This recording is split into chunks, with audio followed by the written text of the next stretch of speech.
కేంద్ర మంత్రి రామ్మోహన్ నాయుడు మాట్లాడుతున్నారు. ఢిల్లీ నుంచి లైవ్ చూద్దాం. ప్రభుత్వం రేవంత్ రెడ్డి గారు పట్టుబట్టి మరి ఆ యొక్క కార్యక్రమాన్ని ముందుకు నడిపిస్తున్నారు. మరొక పక్కన మన దేశ ప్రధానమంత్రి వర్యులు నరేంద్ర మోదీ గారు కూడా వరంగల్ అంటే చాలా ఇష్టమైనటువంటి ప్రాంతం ఆయనకి. అక్కడ ఉన్నటువంటి చరిత్ర కానీ ఆ ప్రాంతానికి ఉన్నటువంటి ఒక కల్చర్ కానీ దీన్నన్నింటినీ కూడా ముందుకు నడిపించాలని కేంద్ర ప్రభుత్వం ప్రధానమంత్రి గారు కూడా ఎప్పటికప్పుడు ఆ కార్యక్రమాల్లో సహకారం కూడా అందిస్తున్నారు. ఇలా అందరం కూడా మంచి ఆలోచనతో వీలైనంత త్వరగా వరంగల్ ఎయిర్పోర్ట్ని స్థాపించాలి, మొదలు పెట్టాలి అనే ఆలోచన ఎప్పుడైతే వచ్చిందో దానికి రేవంత్ రెడ్డి గారు ఒక సంకల్పంగా కంకణం కట్టుకొని అక్కడ ల్యాండ్ తాలూకు విషయం ఎన్నో సంవత్సరాల నుంచి, ఇదేదో కొత్తగా వచ్చినటువంటి విషయం కాదు. గతంలో ఉన్నటువంటి ప్రభుత్వాలు కూడా కేంద్రం నుంచి మేము రిక్వెస్ట్ చేశాం. వరంగల్లో ఎయిర్పోర్ట్ అథారిటీ దగ్గరే సుమారు 700 ఎకరాలు ఉంది. అక్కడ కానీ ఎయిర్పోర్ట్ నిర్మించాలనంటే రాష్ట్ర ప్రభుత్వం మిగిలినటువంటి ల్యాండ్ కూడా ఇస్తే దాన్ని బ్రహ్మాండంగా అక్కడ అభివృద్ధి చేయడానికి అవకాశం ఉంటుందనంటే గతంలో ప్రభుత్వాలు రాష్ట్ర ప్రభుత్వం స్పందించలేదు. కానీ రేవంత్ రెడ్డి గారు బాధ్యత తీసుకొని 253 ఎకరాలు రికార్డు టైంలో దాన్ని అంతటిని కూడా సమీకరణ చేసి ఎయిర్పోర్ట్ అథారిటీ ఆఫ్ ఇండియాకి అప్పచెప్పడం జరిగింది. తద్వారా ఏదైతే మనం వరంగల్ ఎయిర్పోర్ట్ గురించి ఈరోజు మాట్లాడుకుంటున్నామో ప్రాసెస్ అంతటిని కూడా యాక్సెలరేట్ చేసి ఈరోజు అక్కడ ఎయిర్పోర్ట్ తాలూకా బౌండరీ వాల్ని మనం టెండర్ వేసుకున్నాం. ఎయిర్పోర్ట్ తాలూకా రన్వేని కూడా టెండర్ ప్రిపేర్ చేసుకొని రెడీగా ఉన్నాం. అలాగే మెయిన్ టెర్మినల్ బిల్డింగ్ కానీ అదర్ అలీడ్ యాక్టివిటీస్ కానీ దానికి కూడా ఒక 3-4 వారాల్లోనే టెండర్ వేసి కన్స్ట్రక్షన్ని ఫుల్ ఫ్లెడ్జ్డ్గా వరంగల్ ఎయిర్పోర్ట్లో మొదలు పెట్టాలని ఇప్పుడే ముఖ్యమంత్రి గారితో కూడా మాట్లాడి మా ఏఐ టీం కానీ మా మినిస్ట్రీలో ఉన్నటువంటి సెక్రటరీ గారు అందరితో కూడా చర్చించుకొని ఒక నిర్ణయం తీసుకోవడం జరిగింది. ఆ నిర్ణయాల్లో కూడా రేవంత్ రెడ్డి గారు స్పష్టంగా కోరారు, జూన్ 2, 2028 ఏదైతే మన తెలంగాణ ఫార్మేషన్ డే ఉందో ఆ నాటికల్లా ఇది పూర్తి చేయాలని ఆయన చాలా స్పష్టంగా కోరితే అదే టైం లైన్స్ పెట్టుకొని శరవేగంగా అవసరమైతే ఎక్స్ట్రా ఎఫర్ట్ పెట్టైనా సరే కన్స్ట్రక్షన్ బ్రహ్మాండంగా చేస్తూ ఆ కన్స్ట్రక్షన్లో కూడా టెర్మినల్ బిల్డింగ్లో రాష్ట్ర ప్రభుత్వం తాలూకు ఆలోచనలు తీసుకున్నాం.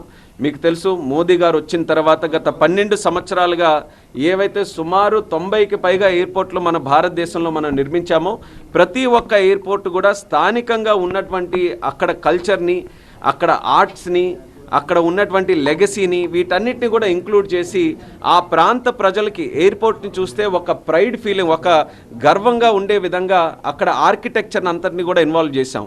దానికి ఉదాహరణే మొన్న పిఎం గారి చేతుల మీద రాజస్థాన్లో జోధ్పూర్ టెర్మినల్ ఓపెన్ చేస్తే అది ఎంత అద్భుతంగా ప్రజలందరూ కూడా దాన్ని అభినందించారో మనం అందరం చూసాం. అదే స్థాయిలో అవకాశం ఉంటే దానికి మించి కూడా one of the best terminals మన దేశంలో కల్చరలీ బ్యూటిఫుల్లీ టెర్మినల్ మన వరంగల్లో ఏర్పాటు చేయాలని అన్ని ఆలోచనలు అందరితో కూడా ఫీడ్బ్యాక్ తీసుకొని స్థానికంగా ఉన్నటువంటి టెంపుల్స్ ఏవైతే ఉన్నాయో అన్నీ కూడా మనం కాకతీయ డైనస్టీ వాళ్ళ తాలూకా కల్చర్ అన్నిటిని కూడా ఇందులో ఇన్వాల్వ్ చేసే విధంగా టెర్మినల్ కూడా మనం నిర్మించడం జరుగుతుంది. నాకు ప్రత్యేకంగా నా టైంలో ఏదైతే తెలంగాణకి ఏవియేషన్ ఇన్ఫ్రాస్ట్రక్చర్ ఇంప్రూవ్ చేయాలని ఎప్పటి నుంచో ఉన్నటువంటి నానుడి నేను కేంద్ర మంత్రిగా దీనికి ఉన్నప్పుడు జరగడం అనేది నాకు ఒక అదృష్టంగా నేను భావిస్తున్నాను. ఆ ప్రాంతానికి అవసరం ఉంది. హైదరాబాద్లో ఎంత ఇన్ఫ్రాస్ట్రక్చర్ ఉన్నా మిగిలినటువంటి తెలంగాణలో కూడా చాలా అవకాశాలు ఏవియేషన్కి సంబంధించి ఉన్నాయి. అవి అన్లాక్ చేయడానికి వరంగల్లో ఎయిర్పోర్ట్, అక్కడ ఉన్నటువంటి ఇండస్ట్రియల్ హబ్ కానివ్వచ్చు, అక్కడ వస్తున్నటువంటి ఇతరత్ర కార్యక్రమాలు ఏవైతే రాష్ట్ర ప్రభుత్వం చేస్తుందో దాని ద్వారా మంచి డిమాండ్ అక్కడ ఏర్పడుతుంది. ఆ వరంగల్ ఎయిర్పోర్ట్ని ఖచ్చితంగా జూన్ 2, 2028 లోపల పూర్తి చేసి దాన్ని ఇనాగ్రేట్ చేయాలన్న పద్ధతిలో ఈరోజు అన్ని నిర్ణయాలు కూడా దానికి సంబంధించి తీసుకున్నాం. అలాగే మరొక ఎయిర్పోర్ట్ ఏదైతే రాష్ట్ర ప్రభుత్వం కూడా పట్టుబట్టి ముందుకు నడిపిస్తుందో అది ఆదిలాబాద్లో ఉన్నటువంటి ఎయిర్పోర్ట్. ఆదిలాబాద్ ఎయిర్పోర్ట్ కూడా ఎయిర్పోర్ట్ అథారిటీ ఆఫ్ ఇండియా నుంచి ఒక ఆలోచనతో ముందుకు నడిపించాలనుకున్నాం. కానీ అక్కడ మరొక అడ్వాంటేజ్ ఉంది. డిఫెన్స్ తాలూకు ల్యాండ్ కూడా సుమారు 200-250 ఎకరాలు ఉన్నాయి. డిఫెన్స్ను కూడా ఇన్వాల్వ్ చేసి ఆ ఎయిర్పోర్ట్ నిర్మించాలని రాజ్నాథ్ సింగ్ గారితో ప్రత్యేకమైనటువంటి ఒక కార్యక్రమం పెట్టాం. ఆ రోజు కిషన్ రెడ్డి గారు కూడా అందులో ఇన్వాల్వ్ అయ్యి అది ఖచ్చితంగా దాన్ని ముందుకు నడిపించాలని ఆయన కూడా సలహాలు ఇవ్వడం జరిగింది. రాజ్నాథ్ సింగ్ గారు కూడా ఒప్పుకొని వాళ్ళ డిఫెన్స్ వాళ్ళందరితో కూడా మాట్లాడితే చాలా ఇంట్రెస్టెడ్గా అక్కడ డిఫెన్స్ ఇన్ఫ్రాస్ట్రక్చర్ని ముందుకు నడిపించాలని వాళ్ళు కూడా ఒక ప్రపోజల్ ఇచ్చారు. దానికి సంబంధించి సుమారు 1500 ఎకరాలు కావాలనంటే దానికి కూడా రాష్ట్ర ప్రభుత్వం చాలా సుముఖంగా ఉంది. అది కూడా వీలైనంత త్వరగా మనం ల్యాండ్ ఎక్విజిషన్ అన్నీ కూడా చేసుకోగలిగితే ఖచ్చితంగా ఆదిలాబాద్లో కూడా బ్రహ్మాండమైన మరొక ఎయిర్పోర్ట్ కూడా అక్కడ స్థాపించడానికి అవకాశం ఉంటుంది. కేవలం సివిలియన్ ఎయిర్పోర్టే కాదు, డిఫెన్స్కి సంబంధించిన ఎయిర్పోర్ట్, డిఫెన్స్ తాలూకా యాక్టివిటీతో అక్కడ మ్యానుఫ్యాక్చరింగ్ కానీ వాళ్ళ ఆపరేషన్స్ కానీ వాటన్నిటితో కూడి ఉంటుంది. అది స్ట్రాటజిక్గా చాలా గ్రేట్ లొకేషన్, మన ఆదిలాబాద్ లొకేషన్ చుట్టుపక్కల 2-3 రాష్ట్రాలకు కూడా కేటాయించుతున్నటువంటి లొకేషన్ కాబట్టి దానికి సంబంధించి కూడా మా మినిస్ట్రీ ఆఫ్ సివిల్ ఏవియేషన్ నుంచి ఏ సపోర్ట్ కావాలన్నా దానికి ఫుల్ ఫ్లెడ్జ్డ్గా మేము ఎక్స్టెండ్ చేస్తామని కూడా ముఖ్యమంత్రి గారికి స్పష్టంగా మేము తెలియజేశాం. హైదరాబాద్ ఎయిర్పోర్ట్ ఇట్ సెల్ఫ్ ఈరోజు చాలా కెపాసిటీ, దేశంలో ఉన్నతమైనటువంటి ఎయిర్పోర్ట్స్లో హైదరాబాద్ ఎయిర్పోర్ట్ ఈరోజు ఒకటి. అక్కడ క్రమేపీ కూడా ఎంఆర్ఓస్ కానీ అదర్ యాక్టివిటీస్ కానీ అన్నీ ఇంప్రూవ్ చేసుకుంటూ వస్తున్నారు. కానీ భవిష్యత్తులో మీరు చూస్తే మన ఉడాన్ పథకాన్ని కూడా మనం మరొక 10 సంవత్సరాలు మనం ప్రధానమంత్రి గారి తాలూకా సహకారంతో ఎక్స్టెండ్ చేశాం. 30,000 కోట్ల రూపాయలు సుమారు నెక్స్ట్ 10 ఇయర్స్లో మనం ఉడాన్ పథకం ద్వారా ఖర్చు పెడుతున్నాం. మరొక 100 ఎయిర్పోర్ట్లు నిర్మించాలని ఒక లక్ష్యం పెట్టుకొని మనం ముందుకు వెళ్తున్నాం. అంటే ఇవన్నీ కూడా అంటే 30,000 crores, 100 ఎయిర్పోర్ట్స్, 200 హెలిపోర్ట్స్ ఇవన్నీ కూడా చేస్తున్నామనంటే ఏవియేషన్ ఇన్ఫ్రాస్ట్రక్చర్ కానీ ఎయిర్పోర్ట్స్ కానీ ఎయిర్ ట్రావెల్ కానీ ఎంత ఎక్స్పోనెన్షియల్గా భవిష్యత్తులో పెరగబోతుందో మనం అందరం కూడా గమనించాలి. ఈరోజు సింగపూర్ అని మాట్లాడతాం, దుబాయ్ అని మాట్లాడతాం, అబుదాబి, టర్కీ ఇవన్నీ కూడా ఈరోజు పెద్ద పెద్ద ఎకానమీస్గా ఈరోజు పెరిగాయనంటే అక్కడ కోర్ అంతా కూడా ఒక్క ఎయిర్పోర్ట్, ఏవియేషన్ ఇన్ఫ్రాస్ట్రక్చర్.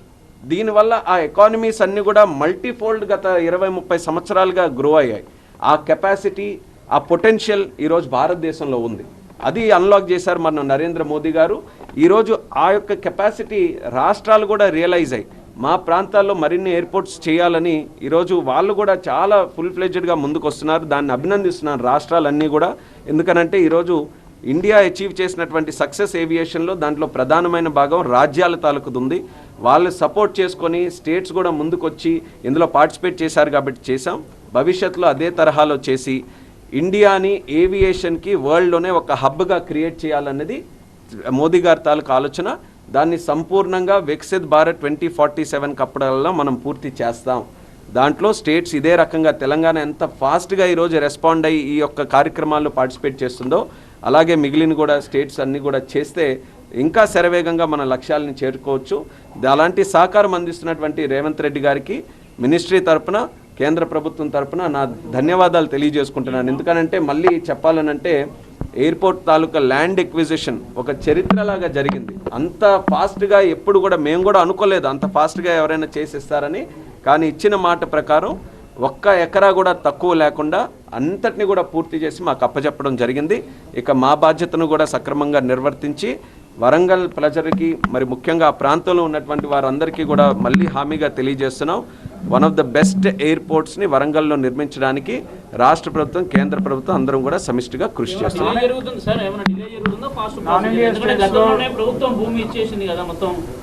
ప్రభుత్వం ఇచ్చిన తర్వాత కూడా కొన్ని ప్రొసీజరల్గా కొన్ని కార్యక్రమాలు ఉంటాయి. డిజైన్స్ మనం ఫైనలైజ్ చేసుకోవాలి. మీకు కూడా చెప్పాను డిజైన్ యాస్పిరేషనల్గా చేద్దామని. ఈరోజు డిజైన్ కట్టాలంటే 4 స్టీల్ బిల్డింగ్లా పెట్టి గ్లాస్ బిల్డింగ్ కూడా కట్టచ్చు. కానీ రాష్ట్ర ప్రభుత్వం, కేంద్ర ప్రభుత్వం తాలూకు ఆలోచన అక్కడ ఉన్నటువంటి కల్చర్ని మనం ప్రాపర్గా చూపించే విధంగా అది కూడా ప్రాసెస్ జరిగింది. ఎన్వైర్న్మెంట్ క్లియరెన్స్ కానీ లేకపోతే ఇతరత్ర ప్లానింగ్ తాలూకా డిజైన్ తాలూకా ఎలిమెంట్స్ కానీ అన్నీ ఇంక్లూడ్ చేసుకున్నప్పటికీ ఎంత టైం పట్టాలో అంతే పడుతుంది. ఇందులో ఎక్కడ డిలే కూడా లేదు. అందుకనే చెప్తున్నాము ఈ ప్రాజెక్ట్ మనం పూర్తి చేస్తున్నప్పుడు కూడా మీరే రియలైజ్ అవుతారు ఇంత ఫాస్ట్గా ఇది కట్టగలిగారు అనేది.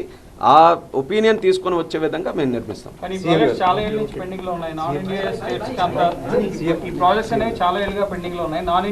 నేను ఇది చాలా స్పష్టంగా తెలియజేస్తున్నాను. మినిస్ట్రీ దగ్గర నుంచి మేము ఒక ప్రాజెక్ట్ చేపట్టేటప్పుడు ఎన్డీఏనా నాన్ ఎన్డీఏనా ఉండదు. ఇండియా అనే మేము ఆలోచించుకొని భారతదేశానికి సంబంధించినటువంటి ప్రాజెక్ట్గా మేము పుష్ చేస్తాం. అయితే అందులో సహకారం అందించాల్సినటువంటి బాధ్యత ఇప్పుడే నేను చెప్పాను రాజ్యాల తాలూకుది ఉంది. భూమి అనేది రాజ్యం తాలూకు విషయం, స్టేట్ తాలూకు సబ్జెక్ట్. అది భూమి వాళ్ళు ఇవ్వగలిగితే అంత ఫాస్ట్గా మేము నిర్మించగలం. ఇప్పుడు మేము అందుకే అభినందిస్తున్నాం తెలంగాణ ప్రభుత్వాన్ని, వాళ్ళు అంత ఫాస్ట్గా ఇచ్చారు కాబట్టి. ఇలాగే మిగిలిన రాజ్యాలు కూడా ఎన్డీఏ అయినా నాన్ ఎన్డీఏ అయినా, ఎందుకనంటే ఆ యాస్పిరేషన్ అన్ని దగ్గరలో ఉంది. అందరికీ ఎయిర్పోర్ట్లు కావాలి. ఈరోజు చాలా ప్రాంతాలు ఇంకా రిమోట్గా ఉన్నటువంటివన్నీ ఎయిర్పోర్ట్స్తో కనెక్ట్ చేయాలని వాళ్ళందరూ కూడా ఆలోచిస్తున్నారు. సో వాళ్ళకి ఏదైనా మేము సలహా ఇవ్వాలనంటే మీరు ఎంత తొందరగా ల్యాండ్ ఇష్యూస్ని క్లియర్ చేసి ప్రాజెక్ట్కి అప్పచెప్పితే అంత తొందరగా మనం ప్రాజెక్ట్ పూర్తి చేసుకోగలమనేది తెలియజేస్తున్నాం.